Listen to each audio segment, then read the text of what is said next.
12:45 මේ ශ්‍රී ලංකා ගුවන්විදුලි සංස්ථාවයි. මෙන්න ප්‍රවෘත්ති. සංස්කරණය අංජනා ලියනාරච්චි, ප්‍රකාශය ඉනුෂාවි බෙද්ද. දිස්ත්‍රික්ක 10ක ග්‍රාම නිලධාරී වසම් 70ක් හුදකලා කෙරේ. කොටි ත්‍රස්තවාදයේ පරාජය කොට හෙටට වසර 12ක් සපිරේ. LTTE සැමරුම් වළක්වාලමින් තවත් 26 දිනකට තහනම් නියෝග. විවෘත කිරුණු ජලාශ කිහිපයක වාන්දුරටු වසා දැමේ. වරාය නගර කොමිෂන් සභා 50 කිටුම්පත පිළිබඳ ශ්‍රේෂ්ඨාධිකරණ මතය ප්‍රකාශයට පත් කිරීම හෙට. දෛනික කොරෝනා මරණ සංඛ්‍යාව 4000 ඉක්මවදී ඉන්දියාවට ගංවතුරින් පීඩා. හමාස් සටන්කාමින්ගෙන් ඊශ්‍රායලයට තවදුරටත් ගුවන් ප්‍රහාර. කලාපී ආරක්ෂාව දැඩි තර්ජනයකට ලක් වෙතැයි ජගත් මහලේකම්වරයා පවසයි.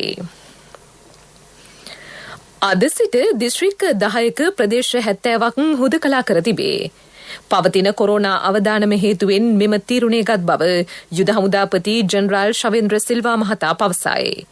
මුළු දිවයිනටම බලපාන පරිදි පනවා තිබූ සංචරණ සීමා අද අලුයම 4ට ඉවත් කෙරින.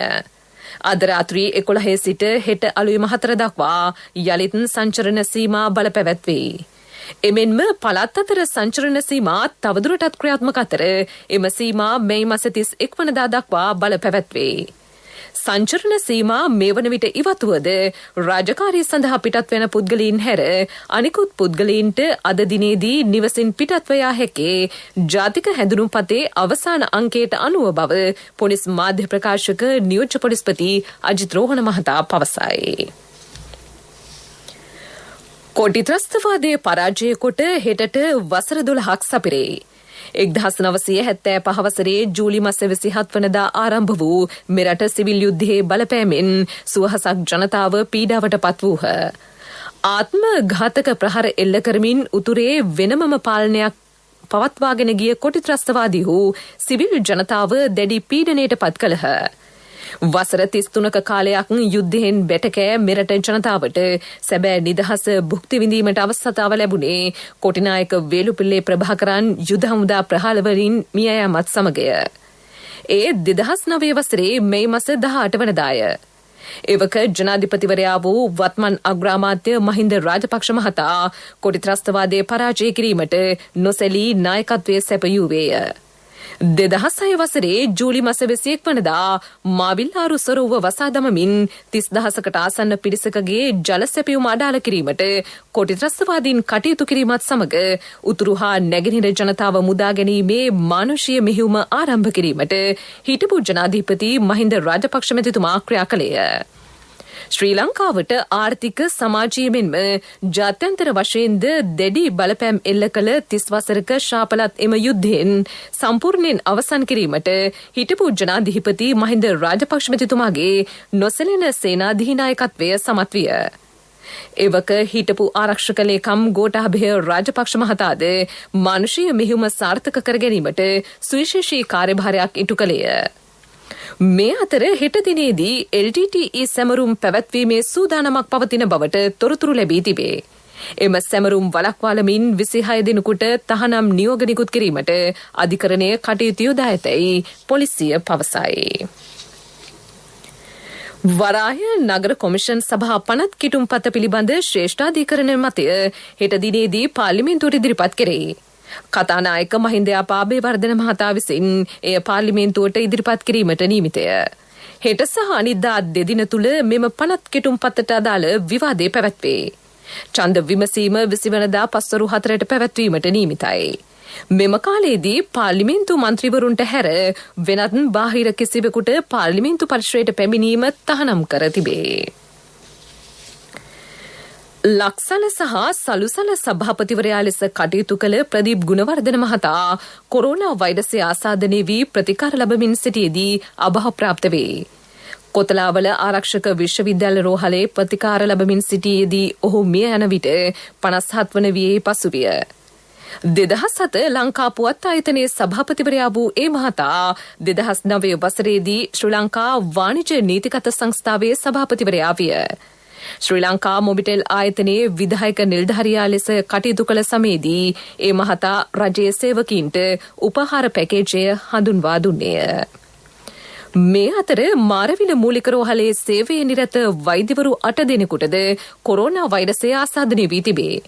මේ වන විට එම රෝහලේ 31 දෙනෙකු කොරෝනා ආසාදිතයන් ලෙස හඳුනාගෙන ඇතැයි පුත්තලම දිස්ත්‍රික් සෞඛ්‍ය සේවා අධ්‍යක්ෂ වෛද්‍ය අනුෂා ප්‍රනාන්දු මහත්මිය පවසයි.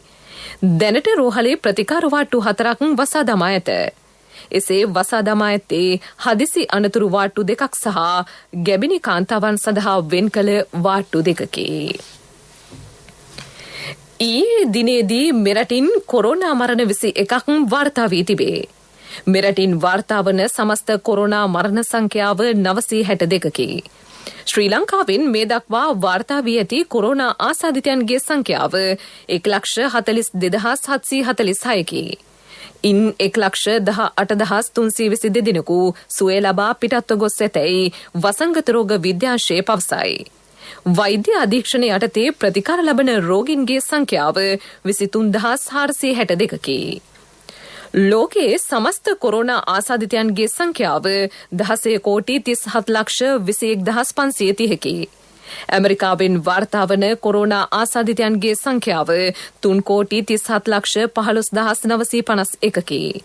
ඉන්දියාවෙන් කොරෝනා ආසාදිතයන් 2,49,65,463 දෙනෙකුද, බ්‍රසීලයෙන් කොරෝනා ආසාදිතයන් 1,56,27,475 දෙනෙකුද, ප්‍රංශයෙන් ආසාදිතයන් 58,77,787 දෙනෙකුද වාර්තා වේ. තුර්කියෙන් වාර්තා වන කොරෝනා ආසාදිතයන්ගේ සංඛ්‍යාව 51,17,374කි. ලෝකයේ සමස්ත කොරෝනා මරණ සංඛ්‍යාව 33,93,440කි. ඇමරිකාවෙන් වාර්තා වන කොරෝනා මරණ සංඛ්‍යාව 6,147කි. බ්‍රසීලෙන් කොරෝනා මරණ 4,35,823ක්ද, ඉන්දියාවෙන් කොරෝනා මරණ 2,74,411ක්ද, මෙක්සිකෝවෙන් කොරෝනා මරණ 2,20,433ක්ද, බ්‍රිතාන්‍යයෙන් කොරෝනා මරණ 1,27,679ක්ද වාර්තා වේ. ඉතාලියෙන් වාර්තා වන කොරෝනා මරණ සංඛ්‍යාව 1,24,679කි. මේ ප්‍රවෘත්ති ශ්‍රී ලංකා ගුවන් විදුලි සංස්ථාවෙන්.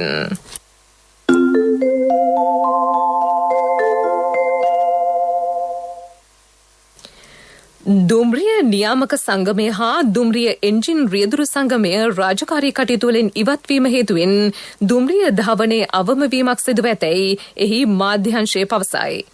දුම්රිය රියදුරන්ට COVID-19 එන්නත ලබාදීම ප්‍රමාදවීම හේතුවෙන් දුම්රිය නියාමක සංගමය හා දුම්රිය එන්ජින් රියදුරු සංගමය රාජකාරී කටයුතු වලින් ඉවත්වීමට තීරණය කර ඇත. එන්නත ලබාදීමට අවශ්‍ය කටයුතු සිදු කෙරෙමින් පවතින බව දුම්රිය දෙපාර්තමේන්තුවේ මාධ්‍ය සම්බන්ධීකාරක නිහල් රූපසිරි මහතා පවසයි. රාජ්‍ය වෙසක් උත්සවය නිමිත්තෙන් ආගමික වැඩසටහනක් හුණුපිටිය ගංගාරාම විහාරස්ථානයේදී ලබන සඳුදා පස්වරු 2කට පැවැත්වේ. සෞඛ්‍ය රෙගුලාසිවලට අනුව මේ සඳහා සුළු පිරිසක් සහභාගී කරගෙනේ. ත්‍රිනිකායක මහානායක ස්වාමීන් වහන්සේලාගේ අනුශාසනා පරිදි එය පැවැත්වේ. පූර්ණ රාජ්‍ය අනුග්‍රහය යටතේ සැමරුම පැවැත්වෙන බව බෞද්ධ කටයුතු කොමසාරිස් ජෙනරාල් සුනන්ද කාර්යපෙරුම මහතා පවසයි. මෙවර වෙසක් සැමරුම් නිවෙස්වල සිට සිදු කරන ලෙස බෞද්ධ කටයුතු දෙපාර්තමේන්තුව ජනතාවට දැනුම් දෙයි. 69 වන විශ්ව රූරැජන තරඟාවලියේ විශ්ව රූරැජන ලෙස කිරුළ දිනා ගැනීමට මෙක්සිකෝවේ ඇන්ඩ්‍රියා මේසා ඊයේ රාත්‍රියේ සමත් වූවාය. මෘදුකාංග ඉංජිනේරුවරියක් සහ නිරූපිකාවක් වන ඇය විශ්ව රූරැජන කිරුළ දිනූ තෙවැනි මෙක්සිකානු ජාතික කාන්තාවයි. මෙම තරඟාවලියට ලොවපුරා රූමතියෝ 73 දෙනෙක් සහභාගී වූහ. මීළඟට ප්‍රමුඛ පුවත.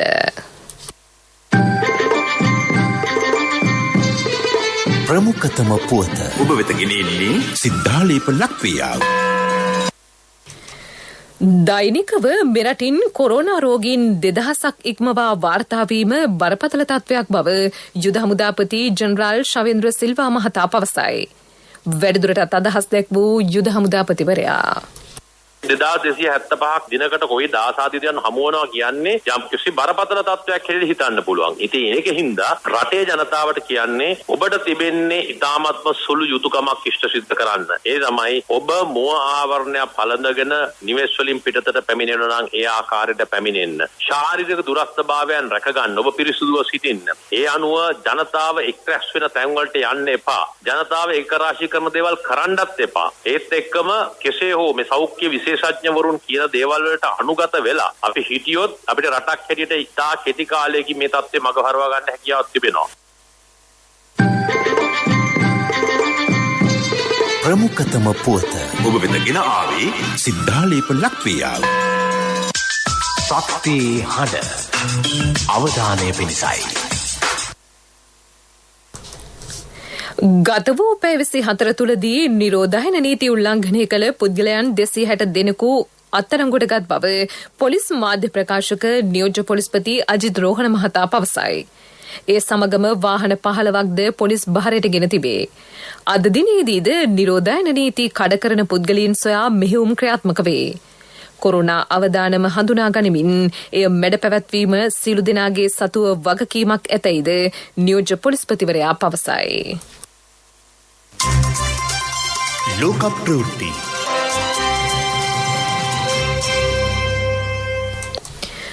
ගත වූ පැය 24 ඉන්දියාවේ කොරෝනා මරණ සංඛ්‍යාව 4000 ඉක්මවා තිබේ.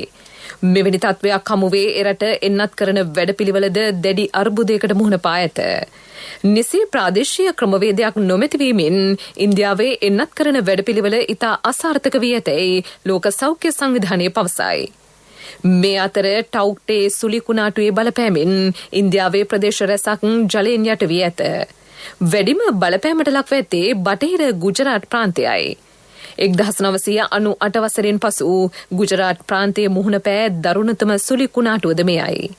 මේ වන විට ගංවතුර හා සුලිකුණාටු බලපෑමෙන් ගුජරාට් ප්‍රාන්තයේ 6 දෙනෙක් මිය ගොස් සිටිති. ඊයේ දිනේදී පමණක් පලස්තීන හමස් සටන්කාමින් එල්ල කළ ප්‍රහාරවලින් ඊශ්‍රායලයේ 40 දෙනෙකු මිය ගිය බව එරට මාධ්‍ය වාර්තා කරයි. හමස් සටන්කාමින්ගෙන් ඊශ්‍රායලයට දරුණුතම ප්‍රහාර එල්ල වූයේ ඊයේ දිනේදී බව ගාසා තීරයේ පලස්තීන නිලධාරීහු පවසති. තවදුරටත් දෙපාර්ශ්වයේ යටතේ සටන් සඳහා යොමු වන්නේ නම් එය පාලනය කළ නොහැකි තත්වයකට පත්වන බව ජගත් මහලේකම් ඇන්ටෝනියෝ ගුටරෙස් පවසයි. අතිශය බිහිසුණු ප්‍රහාර වහම අවසන් කරන ලෙස ඔහු දෙපාර්ශ්වයටම දැනුම් දෙයි. තිරසර සංවර්ධනයක පුවත් සම්පින්ඩනය සංවර්ධන පුවත්.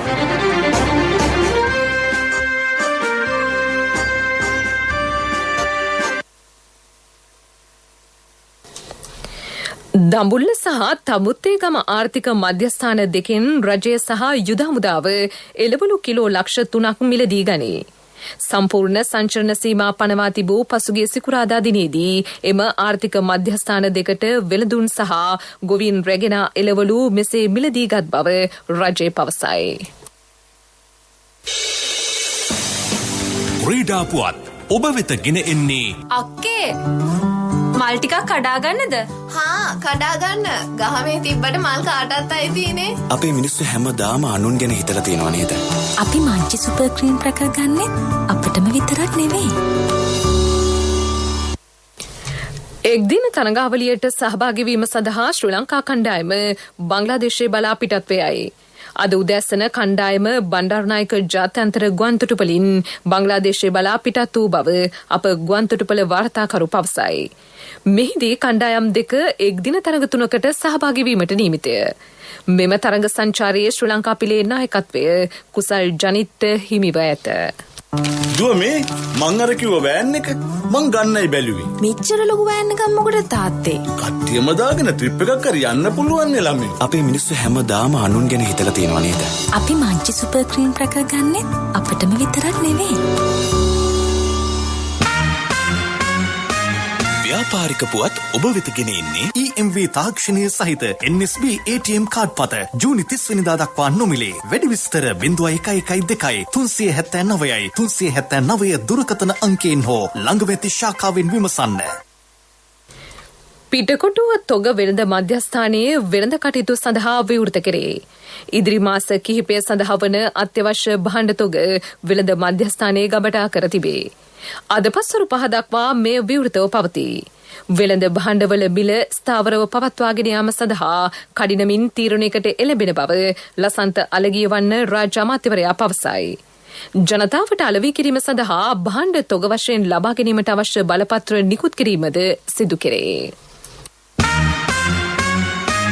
ව්‍යාපාරික පුවත් ඔබ වෙත ගෙනාවේ දැන් වඩාත් සුරක්ෂිත අකණ්ඩ සේවයක් සපයමින් බැංකු කටයුතු තවත් පහසු කරන EMV තාක්ෂණය සහිත NSB ATM කාඩ් පත ජූනි 30 වෙනිදා දක්වා නොමිලේ. වඩාත් කාර්යක්ෂම NSB ඔන්ලයින් බැංකු සේවාවෙන් ඔබ කොතැනක සිටියත් නොමිලේම ඔබේ බැංකු කටයුතු එසැනින්. වැඩි විස්තර 0112 379 379 දුරකථන අංකයෙන් හෝ ළඟම ඇති ශාඛාවෙන් විමසන්න. NSB ශ්‍රී ලංකාවේ සුරක්ෂිතම බැංකුව. ආර්ථික පුවත් ආවරණය ඔබේ ඕනම අවශ්‍යතාවයකට සුදුසු මූල්‍ය විසඳුම් දෙන එන අය දියුණු වෙන අය එන LOLC සමූහය එන්න දියුණු වෙන්න. වෙළඳ සෙල් වලට පාරිභෝගිකයන් ඇතුළත් කර ගැනීමේදී වෙළඳ සෙල් හිමියන් වඩාත් සුපරීක්ෂාකාරී විය යුතු බව පොලිස් මාධ්‍ය ප්‍රකාශක නියෝජ්‍ය පොලිස්පති අජිත් රෝහණ මහතා පවසයි. එමෙන්ම අද දිනේ වෙළඳ සෙල් වලට පැමිණෙන පුද්ගලයින් සෞඛ්‍ය උපදෙස් වලට අනුකූලව කටයුතු කිරීම අනිවාර්ය බවද ඔහු පවසයි. පවතින අවදානම හමුවේ සෞඛ්‍ය කොන්දේසි දැඩිව අනුගමනය කරමින් ආර්ථික කටයුතු කරගෙන යාම සියලු දෙනා සතු වගකීම බවද නියෝජ්‍ය පොලිස්පතිවරයා පවසයි. ආර්ථික පුවත් ආවරණය අයියෝ ආද අප්පා මේ යන්නේ නෑනේ. මේ ඔය වසන්තයි යන්නේ. ඇයි මල්ලි මොකද හදිස්සිය? නෑ ඉතින් සල්ලි තමයි හදිස්සිය. ඇත්තද? හැබැයි සල්ලි හදිස්සි උනාට මල්ලි හදිස්සි වෙන්න එපා. ඕනම LOLC ෆයිනෑන්ස් ශාඛාවක ත්‍රිවිලර් එකේ පොත තියලා එවලේම සල්ලි ගන්න. LOLC ෆයිනෑන්ස් වීල් පොතට කෑෂ් වීල් පොතට ඉවිලෙම කෑෂ් අතට.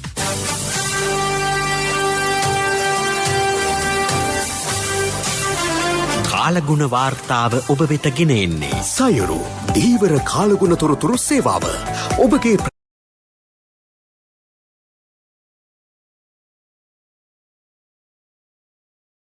ප්‍රදේශයට අදාළ කාලගුණ තොරතුරු නොමිලේ එසැනින් ඔබේ ඩයලොග් දුරකථනයට 828 අමතා ලියාපදිංචි වන්න. දීවර හා ජලජ සම්පත් දෙපාර්තමේන්තුව සහ කාලගුණ විද්‍යා දෙපාර්තමේන්තුවේ ඉදිරිපත් කිරීමකි. සයුරු සමග සොරැකීම. මධ්‍යම සබරගමුව ඌව නැගෙනහිර සහ උතුරු මැද පළාත්වලත් හම්බන්තොට දිස්ත්‍රික්කයේත් අද පස්වරුවේ හෝ රාත්‍රී කාලයේ වැසි ඇතිවන බව කාලගුණ විද්‍යා දෙපාර්තමේන්තුව නිවේදනය කරයි. බස්නාහිර සහ වයිඹ පළාත්වලත් ගාල සහ මාතර දිස්ත්‍රික්කවලත් දිනේ පුරා වැසි ඇතිවේ.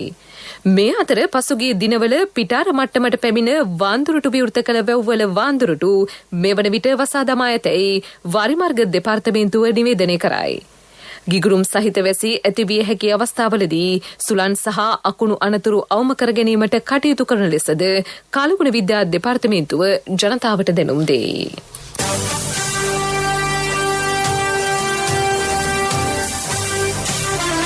කාලගුණ වාර්තාව ඔබ වෙත ගෙන ආවේ සයුරු දීවර කාලගුණ තොරතුරු සේවාව ඔබගේ ප්‍රදේශයට අදාළ කාලගුණ තොරතුරු නොමිලේ එසැනින් ඔබේ ඩයලොග් දුරකථනයට 828 අමතා ලියාපදිංචි වන්න.